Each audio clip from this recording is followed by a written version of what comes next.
Hello दोस्तों, welcome back to my YouTube channel Gyan creative में आपका हार्दिक अभिनंदन करता हूं। मैं हूं बलराम कुमार और आप देख रहे हैं ज्ञान क्रिटिक्स। ज्ञान क्रिटिक्स में आज जो लेके आया हूं दोस्तों, वो है बहुत अहम बातें जिसको आपको जानना बहुत जरूरी है। ये भारत के नहीं पूरे विश्व का ऐसा क्रिमिनल के बारे में बताने जा रहा हूं जिसका एक ऐसा व्यक्ति वो था विश्व में जिसका इंटरनेशनल अरेस्ट वारंट निकला था। International arrest warrant, Tihar jail से दो बार भाग गया, अफगानिस्तान की जेलों से भाग गया, कई जगहों से भाग गया, जिसको हम कई निक नाम से जानते हैं। आपने कई मूवी देखी होंगी उनके, मगर आपको पता नहीं चल पाया होगा कि इसकी रियलिटी क्या है। जैसे आपने मूवी देखा होगा the serpent, the bikini killer. इनका जो निक नेम है द बिकिनी किलर, सरपेंट, इन्हीं के नाम से जाना जाता, जिसका नाम था चार्ल्स सोबराज। आइए हम अपने वीडियो के माध्यम से आपको चार्ल्स सोबराज की उसकी जीवनी कहानी आपको बताने जाता हूं। अगर आप मेरे वीडियो बनाए हैं तो प्लीज चैनल को सब्सक्राइब कर दें और बेल आइकन को प्रेस कर दें ताकि आने वाले इंपॉर्टेंट वीडियोस आपके तक सबसे पहले पहुंचे। तो विदाउट एनी डिले हम अपनी टॉपिक पर चलते हैं और आज टॉपिक में हम जानेंगे अहम भूमिका निभाने वाले चार्ल्स सोबराज की अनसुनी कहानियां। तो चलिए दोस्तों, हम सोबराज के बारे में जानकारी प्राप्त करते हैं कि सोबराज कौन था। ये चार्ल्स सोबराज जो था, इनका जन्म जो हुआ था वो वियतनाम कंट्री में हुआ था। चाइना के बगल में है वियतनाम कंट्री, वहाँ जन्म हुआ था। ये 6 अप्रैल 1944 को जन्म लिया था और इसका जो नाम पहले था होट चंद भवाननी गुरमुख सोबराज नाम था। नाम क्या था? होट चंद भवाननी गुरमुख सोबराज। परंतु आपको बता देना चाहता हूँ कि चार्ल्स सोबराज के जो पिताजी थे वो इंडिया के थे और इनकी जो माता थी वो वियतनाम की थी। तो इनकी कहानी सुनने से पहले आपको मैं बता देना चाहता हूँ कि ये सोबराज की जो तस्वीर आप देख रहे हैं ये ओल्ड एज की तस्वीर है। बचपन से ही बहुत शातिर दिमाग का बंदा था ये और काफ़ी क्रिमिनल, मतलब कह सकते हैं साइको किलर टाइप का बंदा था ये। इसने 10 साल की उम्र में सबसे पहला इसने मर्डर किया था, जो कि अपने पड़ोसी लड़की की था, जो लड़की थी 3 साल की बच्ची थी। ये बचपन से इसको प्यार लाड नहीं मिला अपने पिताजी से, क्योंकि इनके पिताजी जो हैं, जब ये 5 साल का था तो इनके पिताजी इनकी माँ को छोड़ के चली गई थी और छोड़ के जाने के बाद इनके जो मम्मी थी दूसरे से शादी कर लिया, जो कि किसी फ्रेंच आर्मी में जॉब करते थे। फ्रेंच आर्मी में आप यहाँ पे डिस्क्रिप्शन देख सकते हैं, मैं यहाँ पे मेंशन कर रखा हूँ मैं। तो यहाँ पे मैंने होट चंद भवानी गुरमुख सोबराज है जो 6 अप्रैल 1944 को जन्म लिया था साइगोन में, और ये इंडो चाइनीज यूनियन का था ये, और इनके पिता भारत के थे और इनकी माता जो थी वियतनाम की थी।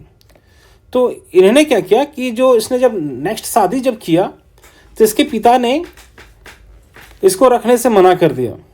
तो इसकी माँ ने दूसरा शादी कर लिया।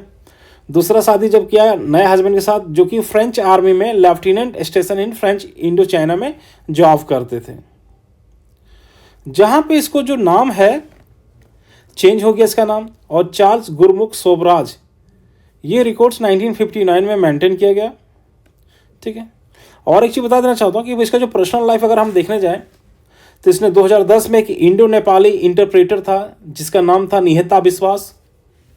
वहाँ जेल में इसकी मुलाकात होती है और वहाँ पे इससे प्यार हो जाता है। तो वहाँ पे इसकी शादी होती है, जिनकी उम्र थी निहता विश्वास की 20 साल उम्र थी और इसकी 44 साल उम्र थी। ये डिटेल है मैन।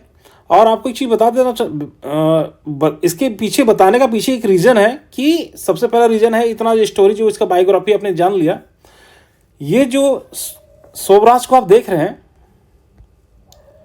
ये एक सीरियल किलर था जिसको हम कह सकते हैं बिकनी किलर। ये एक बिकनी किलर था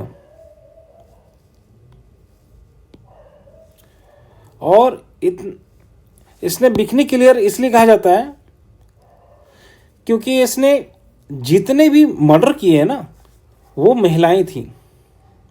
ये बचपन से ही काफ़ी खूबसूरत और चार्मिंग था, जिस कारण ये इसके पीछे लड़कियां आकर्षित हो जाती थी और उसी हैंडसम का बेनिफिट उठा करके ये मर्डर करता था। अभी तक की एज पर डॉक्यूमेंट अगर देखा जाए तो इसने अभी तक 40 मर्डर किए हैं, और विदाउट डॉक्यूमेंट अगर देखा जाए तो कई होंगे जिनका अभी तक रिकॉर्ड किसी को मालूम नहीं है। ये जो चार्ल्स सोबराज था, ये तिहाड़ जेल में रह चुका है, नेपाल के जेलों में 20 साल गुजार चुका है, अफगानिस्तान के जेल में रह चुका है, अमेरिका के जेल में रह चुका है, कजाकिस्तान के जेल में रह चुका है, ये पाकिस्तान के जेल में रह चुका है। इसने 7 कंट्री का वीज़ा लेकर के चलते रहता था। इसको कहते हैं ना कि 11 मुल्कों की पुलिस अगर तलाश कर रही है, ठीक है, मगर इसको क्या है कि 11 मुल्कों की पुलिस इसको जो है पीछा तो पकड़ा तो जाता था ये, परंतु वहां से बच के निकल जाता था। और ये इसका जो इस दूसरा नाम, निक नेम हम कह सकते हैं, द सर्पेंट है। इसकी मूवी भी आई है द सर्पेंट के नाम से। आप देख सकते हैं सीरियल किलर और फ्रॉडस्टर और चोरी करना इसका मुख्य काम है। ये कई लड़कियों को अपने प्यार के जाल में फंसाना, उनकी धन दौलत को ले लेना और उनका बेरहमी के साथ उनकी कत्ल कर देना, ये इसका पैसा था। ये लड़कियों को सिर्फ अपना सेक्स पूरा करने के लिए, अपनी ज़रूरतों को पूरा करने के लिए लड़कियों को आकर्षित करता था। जैसे इसका पूरा हो जाता था कि उस लड़की को मर्डर कर देता था। ये जो सीरियल किलर था, एक समय में इतना खुखियात सीरियल किलर था ये, जिसका दहशत पूरे विश्व में था। इनके नाम पे कई बुक छपे हैं। आइए हम उनका बुक के बारे में जानते हैं। सबसे पहले इनका बुक के बारे में बात करें तो इनका जो बुक का नाम था the mammoth books of gangs. क्या नाम है? The mammoth books of gangs.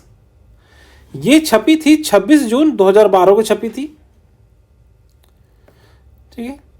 दूसरा मैं आपको बताना चाहूँ, इसके नाम पे काफ़ी, चार्ल्स सोबराज के नाम पे इतनी क्रिमिनल था कि इसकी क्रिमिनल लॉजी को, जिसको हम कह सकते हैं कि माहिर था, एक तरफ से कह सकते हैं पागल था, साइकोलॉजी प्रॉब्लम था इसको, साइको किलर कह सकते हैं आप, क्योंकि इसने इतने मर्डर किए थे और लोगों की इतना खुफिया था। हर न्यूज़पेपर, हर टेलीविज़न में, न्यूज़ चैनल में इसी का नाम।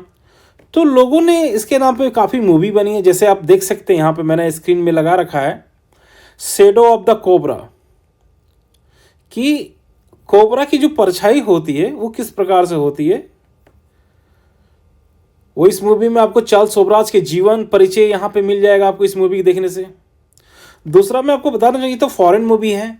हम इंडिया की बात करें तो इंडिया में एक मूवी बनी थी जिसका नाम था मैं और चार्ल्स। मैं और चार्ल्स जो मूवी बनी थी उसमें हमारे जो कलाकार थे रणदीप हुड्डा, उनकी मूवी आई थी, जिसमें पूरे जो बायोग्राफी हैं वो है चार्ल्स सोबराज का। उसमें दर्शाया गया है कि उसने अपने जीवन काल में किस प्रकार से कई मासूम लड़कियों का बलात्कार करके उनको मौत की घाट उतार दिया इसने बेरहमी के साथ, वो इसमें दर्शाया गया है। दूसरा अगर यदि हम बात कर सकते हैं कि सोबराज के जो बीते हुए जीवन के बारे में अगर यदि अच्छे से कोई जानता था तो एक थी निहाता विश्वास, जो कि एक तरफ से कह सकते हैं कि इसने सोबराज के साथ शादी कर लिया था। ये 20 साल की थी और इसका हस्बैंड जो था 44 साल का था। निहाता विश्वास कलकत्ता के रहने वाली थी। ये पेशे से ये वकील की बेटी थी। ये तो इसने जो अपने हस्बैंड का जो खुलासा किया, एक टीवी शो अभी आजकल चलता है बिग बॉस, ये काफ़ी दिनों पुराना से चल रहा है, उसमें इसने पूरा इसके एक्सप्लेन किया इसके बीते हुए कल को कि सोबराज कैसा व्यक्ति था। और एक चीज़ बता देता हूँ कि मैंने आपको मेंशन किया था कि सोबराज तिहाड़ जेल से कब भागा था, तो मैं यहाँ पे बता देना चाहता हूँ कि सोबराज जो तिहाड़ जेल से 1 फरवरी 2016 को भाग गया था। और ये भागने में इतना शातिर था कि किसी भी जेलर को पटा लेता था, वो इतना माहिर था, खूबसूरत भी था, हैंडसम था, कई भाषाओं में वो बात करता था। वो Hindi, Bhojpuri, English, Vietnamese, Nepali, British language, Afghani language, इसको बंगाली, इसको काफ़ी लैंग्वेज आती थी। उस लैंग्वेज का यूज़ करके लड़कियों को आकर्षित करता था, और लड़कियां, ये हैंडसम था ही तो लड़कियां आकर्षित हो जाती थी। ऊपर से इसको लैंग्वेज बोलने आता था, हाइट, टोल। तो आपको बता देना चाहता हूँ कि इतना हैंडसम था, जैसे कि आप एग्जाम्पल तौर पे हम बोल सकते हैं कि जैसे पुराने ज़माने में जब राजेश खन्ना अपनी गाड़ियों से जब निकलता था तो कई लड़कियां उनके कारों को किस करके पूरा रेड कर देते थे लिपस्टिक से। उसी प्रकार से ये हस्ती था, बहुत हैंडसम था, ऋतिक रोशन जैसा। और आपको एक चीज बता देता हूं, इसका डर इतना था कि शोभराज के नाम पे एक न्यूज़ डिक्लेयर कर दिया कि most evil person in the world, the bikini killer. इसके नाम पे हिस्ट्री बन गया। अगर यदि आप यूट्यूब में सर्च कीजिए, सिर्फ कर दीजिएगा, सिर्फ सर्च कीजिए बिकनी किलर, तो आपको ये शोभराज का नाम आएगा, चार्ल्स शोभराज का नाम आएगा। ये चार्ल्स शोभराज का नाम आएगा, क्योंकि ये इसने कई मासूम लड़कियों को बलात्कार करके उनका बेरहमी से हत्या किया। कई बार इसने जेल गया, मगर जेल से छुटकारा इसको, मतलब कि कह सकते हैं जेल से भाग जाना, बेवकूफ़ बना के निकल जाना, कई मामलों में इसने वहाँ से बरी हुआ। आपको दिखाया गया तिहाड़ जेल से निकल गया। आप इसको देखिए कितने नामों से जाना जाता था। इनको द सरपेंट के नाम से जाना जाता था, क्योंकि ये सरपेंट इसलिए नाम पड़ा कि किसी भी जेल में जाता था, सरपेंट का मतलब होता है सांप का तरह फिसलने वाला व्यक्ति, कि हाथ में नहीं आना। ठीक है, तो ये जो व्यक्ति था शोभराज, जेल में जाता जरूर था, पकड़ा जाता था, परंतु सांप की तरह वो छूट करके निकल जाता था, स्लिप मोड में। इसलिए इसको सपेरा की तरह इसको सरपेंट कहा जाता है।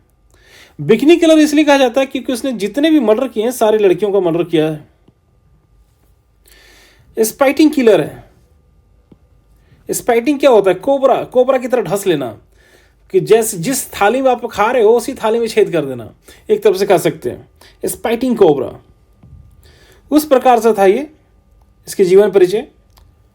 और ये इसका एक अनुवादित बताया जाता है कि ये सरपेंट जो था, ये इसकी काफ़ी जो BBC man series cold the serpent है, इसका ब्रॉडकास्टिंग भी हुआ था नेटफ्लिक्स में। 2021 में इसको दिखाया भी गया है शोभराज के बारे में। हिंदुस्तान की मूवियों में भी दिखाया गया है, देख सकते हैं। पूजा भट्ट ने इसका प्रोड्यूस किया था और शूट भी हुआ था। और एक चीज़ बता देना चाहता हूँ कि ये जो मिस्टर नटवरलाल के जो हम बता रहे थे, मिस्टर नटवरलाल तो सिर्फ चोरी करता था और फ्रॉड वाले काम करता था। ये जो था चार्ल्स शोभराज, ये तीनों काम करता था। मर्डर भी करता था, चोरी भी करता था और बैंक रॉबरी भी कर लेता था। ये सब काम करता था। तो मेरी अगर जानकारी अच्छी लगी दोस्तों तो प्लीज़ चैनल को सब्सक्राइब कर दें और कमेंट बॉक्स में लिखें कैसा लगा आपको ये स्टोरी। और कमेंट बॉक्स में लिखने के साथ अपने दोस्तों को शेयर करें। और अगर नए हैं वीडियो में तो सब्सक्राइब कीजिएगा दोस्तों।